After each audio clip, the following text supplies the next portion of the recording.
Alors, je vais commencer par dire un truc qui va te casser les couilles, mais à un moment, il faut bien faire mal à ton ego pour que tu puisses réaliser l'ampleur de la situation. Tu vois, pendant des années, ta mère, elle t'a probablement dit que le problème venait de ce téléphone. C'est ce putain de téléphone qui te causait des problèmes. C'est à cause de lui que t'es pas productif. C'est à cause de lui que c'est la merde. C'est à cause de lui que vos relations, elles ne marchent pas, etc. Et tu sais quoi, ta mère, elle avait raison. C'est ce putain de téléphone. Ça a toujours été ce putain de téléphone. Et la technologie en général. Regardez la direction dans laquelle le monde va, merde. Est-ce qu'on peut vraiment dire que la technologie, c'est quelque chose de purement positif? Non. D'accord? Littéralement.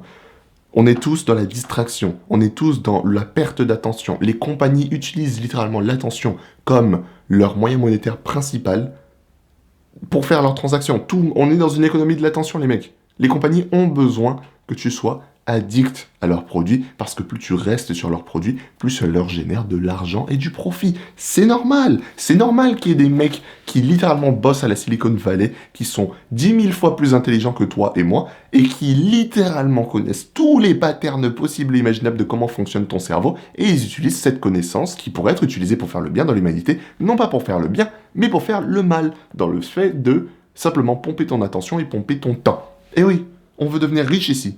On veut devenir riche. Donc forcément, à la Silicon Valley, on travaille pour t'enculer toi, le consommateur, pour nous remplir les poches. Vraiment. Là, tu vas me dire que j'abuse et tout, mais frérot, je suis désolé, mais c'est vrai. Regarde comment les gens ont augmenté leur taux d'utilisation de la technologie au fil du temps et comment ça nous a ça nous a poussé à être bien plus flemmards qu'on ne l'a jamais été. No offense, hein, mais il faut l'admettre, les générations Z et la génération qui va arriver après, la génération Y, on est un peu des gros flemmards. Sous plusieurs aspects. Je dis pas qu'on est entièrement des flemmards, mais sous plusieurs aspects, on s'est fait un peu enculer par le jeu de la vie. D'accord? Surtout en termes de distraction partout, parce que le monde est plein de distractions. Et on a tous été conditionnés au fait de vivre dans le confort et dans la flemme. Parce que le confort, c'est confortable. Qui a envie de faire des efforts? Qui a envie de se réveiller tous les jours à 5 heures du matin? Qui a envie d'aller de manière consistante à la salle? Qui a envie de manger de manière consistante des bons plats qui sont bons pour la santé alors que c'est plus facile de juste payer McDo? Qui a envie de faire ça? Personne! C'est des efforts, frère. C'est tellement plus confortable pour moi de juste me poser devant mon PC et plutôt que d'écrire et de préparer les vidéos de la semaine prochaine, de juste lancer Steam, lancer une partie de Terraria Calamity et juste me buter sur des boss à la con et progresser dans un monde virtuel. C'est beaucoup plus confortable. Certes, je vais rager, certes, je vais m'énerver contre mon PC parce que Terraria Calamity, c'est un jeu putain de dur en vrai de vrai, mais je serais quand même plus content parce que c'est beaucoup plus simple que de me poser devant une page blanche sur sur fucking Word ou Google Doc pour écrire en fait des trucs qui sont véritablement importants pour mon futur. Parce que là, il y a une vraie pression, il y a une vraie tension, il y a une vraie nécessité de mon cerveau dans sa pleine capacité pour pouvoir produire un travail conséquent. Il y a une vraie pression là, tu vois. Et c'est chiant, c'est tendu. T'aimes pas être tendu. Et on n'aime pas être tendu, on n'aime pas en fait juste sortir de notre zone de confort. Quand on est habitué à ce cycle confortable de juste oh je me lève et je commence direct à scroller sur mon téléphone. Littéralement il y a des mecs qui font ça. La première chose que vous faites en vous levant, c'est vous prenez votre téléphone et vous êtes déjà en train de scroller. Vous allez check vos trucs sur Instagram. Tu regardes 2-3 shorts. Peut-être même que tu passes 1 heure dans ton lit avant même de sortir de ton lit et après tu t'étonnes que tu es fatigué, épuisé et en manque d'énergie pour le reste de ta journée. C'est ça la majorité des gens. Et c'est pour ça que c'est facile en fait de gagner. Vraiment. D'habitude, je suis pas dans le fait de, tu sais, minimiser ou juste me sentir supérieur, etc. Je suis pas dans ça, tu vois. Je veux juste qu'on parle de manière factuelle. C'est pas pour être insultant pour les gens qui se sentent concernés, c'est juste que, factuellement parlant, au sein de la société aujourd'hui, la majorité des gens sont flemmards, distraits, concentrés sur leur téléphone constamment, incapables de juste rester concentrés sur quelque chose qui n'est pas hyper stimulant comme une vidéo d'un mec en pull rose qui te parle sans montage, et juste concentrés sur des choses qui n'ont pas véritablement d'importance. D'accord? Et ils se répètent toujours, non mais je vais le faire le lendemain, non je vais le faire le lendemain. Procrastination à l'infini. Et quand tu leur pointes sur ce genre de truc, directement, au lieu d'avoir une mentalité là où ils se remettent en question et ils se disent putain, peut-être que le mec en pull rose il a raison, peut-être qu'il est sur un truc, tu vois, peut-être que je devrais réfléchir un peu à ma situation. Leur premier réflexe c'est soit ils quittent la vidéo, soit ils commencent à penser de manière avec une mentalité de victime, tu vois, en mode non mais c'est pas ma faute, non mais c'est ceci, non mais c'est les autres, non mais c'est toi, non mais c'est ça, mais en fait j'ai ce problème et ça qui m'empêche de faire ça, alors que non, en vérité, je vais vous le dire, hein, je sais que ça fait chier les gens, mais en vérité, avoir ce mindset de victime, entre guillemets, de tout le temps blâmer sur les éléments extérieurs, sur les autres, etc., n'aide pas. N'aide pas du tout. Même si t'as raison, ça ne sert à rien. Parce qu'en fait, avoir le mindset opposé, te dire que non, en fait, c'est ma faute, j'ai le pouvoir de changer cette situation, et c'est mes actions qui m'ont mis dans la merde, ça te permet de relativiser, de prendre du recul, et de décider d'un chemin d'action que tu pourras entreprendre pour sortir de cette situation de merde. Alors que lorsque tu vis de manière avec cette mentalité de victime, tout ce que tu fais, c'est te noyer dans les mêmes excuses là. Ah, mais non, mais c'est à cause de ça. Non, mais c'est la société. Non, mais tu vas aller nulle part. Tu sors pas de la merde. Tu sors pas de la merde, tu t'enfonces, frérot. T'as pris la merde. Tu t'es dit, vas-y, aujourd'hui, cooking tutoriel, de la merde noire, de la merde marron, un peu de diarrhée, un peu de sucre pour, voilà, rajouter un peu de goût, mixeur, et tout ce que tu fais, c'est faire ça tous les jours. Oui, regarde ma merde, regarde mon tas d'excuses et tout, il est sucré et tout, tu veux goûter. Ah, ah, ça sert à rien. Ça sert à rien, d'accord? Je suis désolé. Je peux paraître un peu brutal et tout, mais ça sert à rien. Donc il faut qu'on comprenne que ça, c'est un problème. D'accord? C'est un problème. C'est la majorité des gens, ils sont comme ça. Ok? Je suis désolé. Mais c'est vrai. Ok? C'est vrai. On avance plus par dépit dans nos travails. On fait des choix plus par dépit dans nos carrières, dans nos filières à l'école, etc. Non, en fait. S'il vous plaît. Si ça, c'est la majorité des gens, ça montre juste qu'en vrai de vrai, la moyenne, elle est super basse. Et si la moyenne est super basse, pour ceux qui ont un peu de motivation, là, tu sais, un peu de ce désir de grandir, de sortir de l'eau, c'est à vous que je parle. Si la moyenne, elle est super basse comme ça veut dire que quelque part, contrairement à il y a 50 ou 100 ans, pour sortir du lot, c'est beaucoup plus facile. On est d'accord? Genre, concrètement. Du coup, comment on fait? Qu'est-ce qu'on peut faire?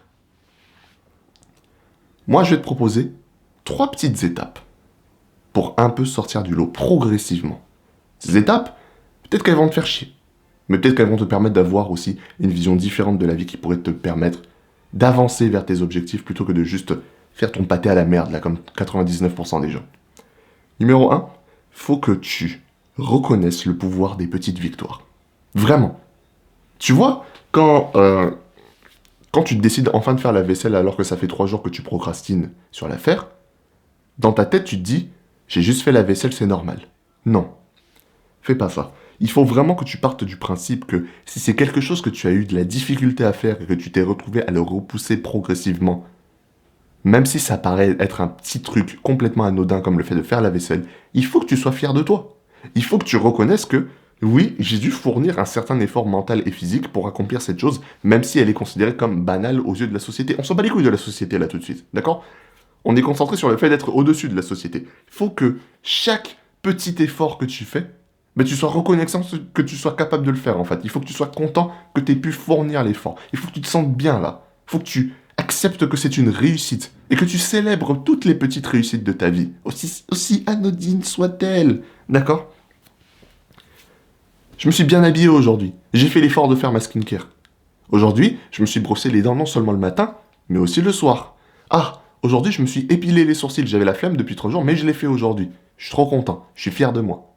Aujourd'hui, j'ai fait mon lit. Incroyable. Je fais jamais mon lit, mais j'ai décidé de le faire aujourd'hui. Je suis fier de moi. Faut que tu célèbres chaque victoire. Ça, tu vois, c'est l'étape 1. Juste le fait de célébrer chaque victoire va en fait inconsciemment te mettre dans un état mental plus positif, qui te rendra plus prompt à enchaîner les petites victoires au point là où ces dernières finissent par devenir des habitudes. Et à un moment, en fait, même plus tu as besoin de fournir d'efforts pour le faire. Ça devient un automatisme. C'est juste, tu es comme ça. Tu fais ton lit, t'épiles tes sourcils, t'es tout le temps propre, tu te brosses matin, midi et soir. Bref, c'est juste un automatisme. Et pour que ça devienne un automatisme, il faut que tu te récompenses pour faire ces choses. D'accord? Personne ne va le faire pour toi. Il faut que tu fasses l'effort de te récompenser pour ces efforts. Parce que vraiment, ça vaut le coup. Plein de gens ne peuvent pas le faire de manière consistante. Donc, ou le faire tout court. Plein de gens ne font pas leur lit. Donc si toi, tu es capable de le faire, sois fier de toi. La deuxième étape maintenant, c'est de reconnaître le pouvoir de l'inconfort. Ah, tu vois, là on est parti des petites victoires et on monte vers l'inconfort. Alors, faut comprendre que intentionnellement sortir de ta zone de confort chaque jour, même si c'est pour 5 secondes, d'accord? Ça change absolument tout. Encore une fois, ça paraît anodin, dit comme ça, ou voire logique, et pourtant la majorité des gens ne savent pas le faire. Non, vraiment. 5 secondes tous les jours, 10 secondes, 1 minute, 5 minutes, tu sors de ta zone de confort. Et tu essaies de juste graduellement te séparer de cette zone de confort à force de sortir un tout petit peu intentionnellement chaque jour de cette dernière. Donc, imaginons que tu as du mal à, je sais pas moi, passer au travail et tu es trop concentré dans les jeux vidéo. Genre vraiment ta vie c'est, tu te réveilles, tu scrolles sur ton tel, tu vois des meufs à poil sur Instagram, tu te branles un coup, et ensuite tu te lèves et après tu manges vite fait des céréales dégueulasses qui sont ultra mauvais pour ta santé, puis après tu te mets à ton PC, tu commences à game sur LoL jusqu'au soir. Imaginons, c'est un cas horrible, mais imaginons. Ce que je pourrais faire là tout de suite, c'est juste, tu prends 5 minutes chaque jour maintenant pour juste travailler sur un petit projet à côté.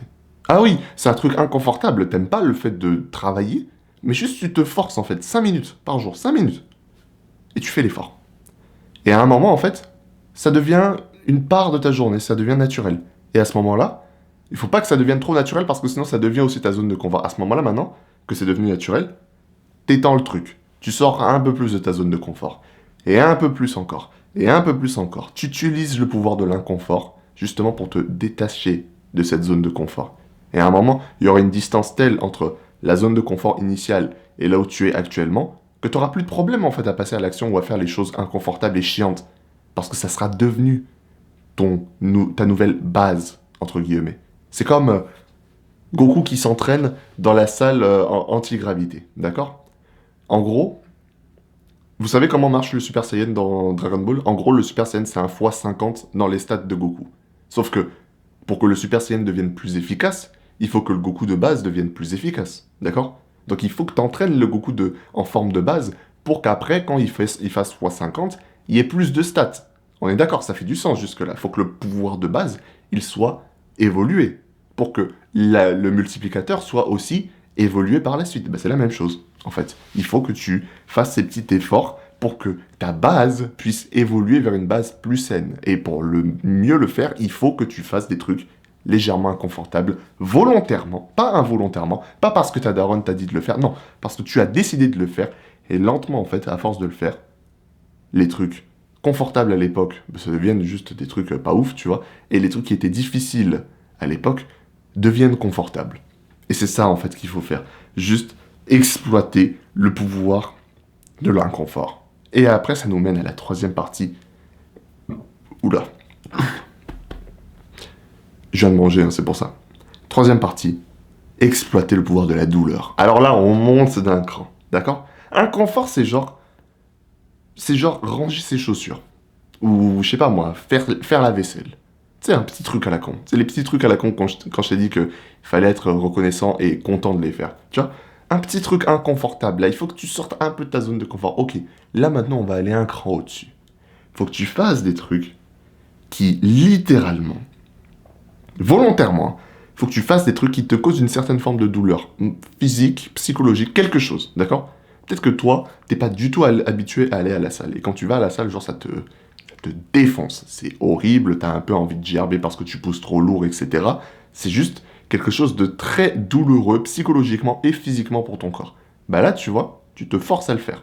Littéralement. Je sais, t'as pas envie d'aller volontairement vers la douleur. Sauf que c'est pour ça qu'il y a l'étape 1 et l'étape 2. Tu t'es préparé au préalable à faire face à cette douleur. D'accord? Et quand tu sens que t'es enfin prêt après l'étape 2, l'inconfort, il faut que tu montes le level. C'est de la surcharge progressive, comme à la salle. Tu vois, à la salle, tu montes les poids que tu soulèves au fur et à mesure pour être capable de faire grossir tes muscles plus. Tu vois, devenir plus fort, devenir plus performant. C'est la même chose. On a fait l'étape 1. On a fait l'étape 2, et quand tu te sens assez prêt, tu transitionnes vers l'étape 3, là où tu vas te diriger vers des choses qui te font mal.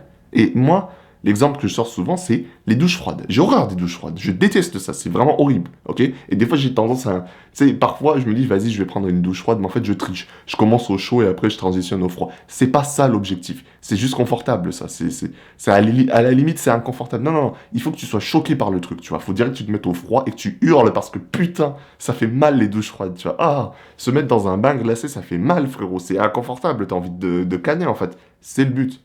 C'est le but. Il faut vraiment que, une fois par jour, tu fasses un truc qui, volontairement, tu sais que c'est bon pour toi. Tu le sais, hein, tu sais qu'aller à la salle c'est bon pour toi. Mais ça te cause de la douleur. Mais tu le fais quand même, une fois par jour. Un truc. Tu vois? Un truc. T'as même pas besoin d'en faire deux, trois, quatre. Un truc. Et juste, tu le fais. Et je sais, là tout de suite c'est difficile de visualiser le truc comme ça, mais il faut pas que tu vois l'inconfort et la douleur comme des choses négatives en général. Je sais, notre premier réflexe c'est de voir la douleur comme quelque chose à éviter, mais c'est faux, d'accord? La douleur, c'est littéralement un signe de croissance. Si tu ne souffres pas, tu ne peux pas devenir plus fort. Si tu n'es pas tendu, tu ne peux pas juste être meilleur après. Il y a personne qui a vécu 100% dans le confort dans sa vie et qui a évolué avec le temps. Ça ne fonctionne pas comme ça. Les êtres humains, depuis notre création sur cette planète, on a été conçus pour faire face à l'adversité. Et si tu ne fais pas face à l'adversité, ben tu deviens un gros tas de merde qui branle rien et qui mange McDo tous les jours et qui se branle 3 fois par jour. Je suis désolé pour ceux qui se reconnaissent, mais c'est vrai. C'est vrai. J'ai envie de vous dire, est-ce que vous affrontez vraiment beaucoup de douleurs et beaucoup d'adversité dans votre vie, ou bien est-ce que vous vivez dans le confort le plus maximal et absolu qui est possible au sein de notre génération? Je pose ça là. Voilà. On est conçu pour faire face à l'adversité. Donc, il faut que tu changes ta manière de percevoir la douleur et l'inconfort comme des choses négatives, plutôt vers des trucs positifs qui sont des signes d'amélioration, des signes de progression en tant qu'individu, des signes que tu es en train d'évoluer au sein de l'humanité et que tu es en train de gravir les échelons de la société pour devenir une meilleure personne, pour devenir la meilleure version de toi-même. Tu sais, truc dev perso, mais tu m'as compris, c'est vrai. D'accord? Ça peut paraître gnangnan, tout ce que tu veux, et je sais qu'on se répète pas mal, tu vois, dans le dev perso, tout ce que tu veux, mais c'est vrai. À un moment, c'est vrai. C'est la vérité. C'est juste comme ça que ça fonctionne. Si tu ne stresses pas ton muscle, il ne peut pas se reconstruire et être plus fort. Si tu ne stresses pas ton esprit avec des calculs de plus en plus complexes, tu ne deviens pas meilleur en maths. Si tu ne stresses pas ta vie avec des situations de plus en plus complexes, tu ne deviens pas meilleur au jeu de la vie. C'est aussi simple que ça. Faut monter la difficulté du jeu, les frérots. C'est comme ça. Eh oui. Ah oui, frérot. Si tu joues que à Terraria Vanilla, sans aucun mode, sans jamais mettre les modes bien difficiles là, et augmenter la difficulté, bah t'es juste un joueur de Terraria Vanilla, tu n'auras jamais les récompenses des modes de difficulté plus élevés. C'est aussi simple que ça, c'est la même chose dans la vie. D'accord? C'est la même chose dans la vie. Pour avoir les grosses récompenses, il faut faire face aux grosses difficultés, aux gros problèmes. Et pour apprendre à faire face à ces gros problèmes, lorsque pendant toute ta vie tu as été en mode novice, il faut que tu fasses progressivement l'augmentation de la difficulté. Tu passes de novice à facile, de facile à intermédiaire, d'intermédiaire à dur, de dur à maître, à expert, de expert à maître, de maître à légendaire, et de légendaire à cosmique. Tu vois, tu pousses le truc, toujours, progressivement, à chaque fois. Et je sais, tout le monde te dit, oui, en fait, tout est une question de discipline, David Goggins, arrête d'être une merde, rien à foutre de ta dépression, rien à foutre de ton petit repas. Et vas-y, calmez-vous les mecs, d'accord? Non, non, non. Si quelqu'un a passé toute sa vie à être nul, entre guillemets, c'est difficile de sortir de ses habitudes. C'est pour ça qu'il faut faire ça progressivement. Sauf que tu ne pourras jamais aller nulle part si tu ne fais pas l'effort même de passer de novice à facile. Tout repose entre tes mains. Moi, j'ai donné la stratégie, voilà, c'est même si elle est un peu bancale, tu vois, et basique, j'ai envie de te dire, vaut mieux avoir un truc basique que pas de truc du tout. Après, tu peux bien sûr l'adapter à ta personne, mais idéalement, faut que tu fasses progressivement. Sois content de tes petites victoires, sois content de l'inconfort, sois content de la douleur, monte la difficulté, surcharge progressive. Voilà. Tu fais ce que tu veux avec cette information. Dans tous les cas, moi je suis là pour t'aider. Et je prétendrai jamais être un expert, mais je partagerai quand même toutes les choses qui, selon moi, pourraient aider les personnes qui tombent sur mes vidéos. Dans tous les cas, continue d'avancer, jusqu'à ce que tes ennemis soient détruits. Allez, des bisous.